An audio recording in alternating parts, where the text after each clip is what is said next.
Bugs and other creepy crawlies can be tiny but terrifying. But not to Kevin Wu.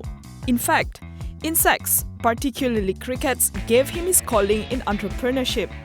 Wu is the founder of Anto, a company which makes edible roasted crickets, and he's on a mission to make crickets your next favorite snack. To describe my first reaction, I was very skeptical at first. Like many other people, I was very reluctant to try.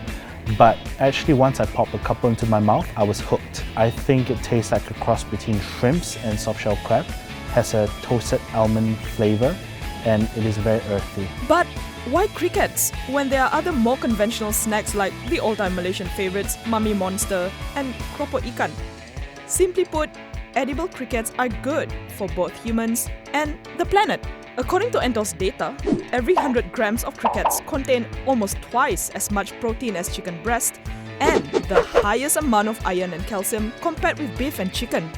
It also requires up to 12 times less feed, 14 times less land and 2,000 times less water, and produces 3,000 times less greenhouse gases compared with cattle farming. Crickets are highly nutritious and sustainable. In fact, it was backed by United Nations back in 2013.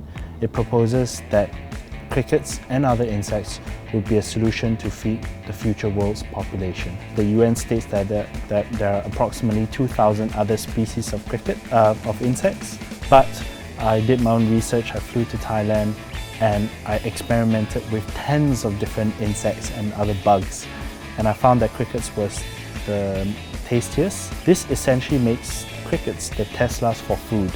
Just launched last March, Anto's whole roasted crickets are produced at its 3,000 square foot facility in Arada Mansara, which churns out about 50 kilograms of crickets per month. Anto's crickets can be had in 3 flavors: salted egg yolk, Korean kimchi, and Texas barbecue, priced at 19 ringgit and 90 cents for a 25 grams pack. Besides crickets, the startup also makes cricket powder, a type of flour that is already being used in bread, cookies, and even smoothies overseas. Our vision is to make cricket protein mainstream. We want to distribute our cricket powder across to customers and manufacturers around the world. We want them to see Malaysian cricket powder as a source of high quality, high nutrition, and sustainable-based product. The Lawyer-turned-ENTOpreneur tells us that so far, Anto has made 15,000 ringgit in sales since its formation 2 months ago. Driven by passion and his optimism that entomophagy will one day be a more common practice in Malaysia, Wu says the company is wooing investors for funds to expand its production capacity as demand rises. When I first started out, explaining the idea to initial people, especially friends and family, it was very tough because they were, obviously they cared a lot about me, and they would advise me, maybe it's not such a good idea, maybe you should stay in law and be a lawyer. But, I'm quite a stubborn person. I felt that this was very important to do, and I felt a calling and a cause to pursue this mission, and I launched it anyway. And much like how running his own business taught him to step out of his own comfort zone, Wu is determined to get Malaysians to broaden their palate. Every time when we meet people or we organize our cricket tasting booth, it opens people's minds, gives them a new experience or educates them about the importance of food security.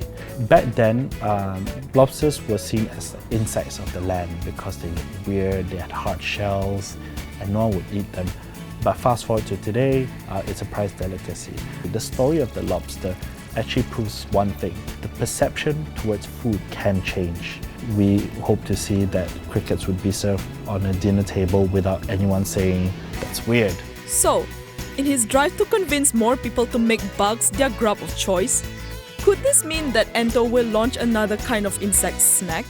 Yes, actually in the next 6 months we're going to launch another line of insect-based products, and I personally prefer this type of insect. I cannot reveal which insects we're going to launch, but stay tuned.